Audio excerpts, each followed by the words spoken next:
اخطر غلطه بيعملها 90% من الناس بعد ما يشتروا اول سهم.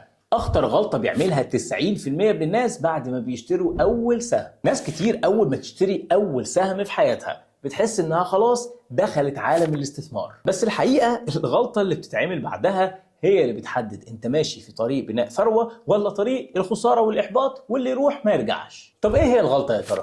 تدخل تبص على سعر السهم كل شويه، السهم طلع تتبسط، سهم نزل تتوتر وتفكر تبيع. المشكله هنا مش في السهم، المشكله فيك انت، لانك اشتريت من غير ما تكون عامل خطه واضحه. هتحتفظ بالسهم ده قد ايه؟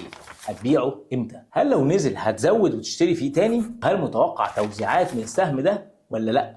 اللي بيحصل ان الناس بتشتري لمجرد الشراء، لكن مش بيبنوا محفظه ولا بيعملوا asset allocation ولا عندهم هدف واضح من الاستثمار نفسه. وعشان كده اكتر حاجه محتاج تعملها بعد اول سهم مش انك تتابعه، لكن انك تحط خطه استثماريه كامله حوالين السهم ده، زي ما بشرح بالتفصيل في الكورس. ازاي تحدد هدفك، ازاي تقرا نتائج الشركات، ازاي تتصرف لما السهم ينزل بدل ما تخاف. اكتب كلمه كورس في تعليقات وهبعت لك لينك فيه تفاصيل اكتر عن الكورس اللي هيخليك ازاي تقدر تدير استثماراتك بشكل عاقل ويحقق لك احسن نتائج.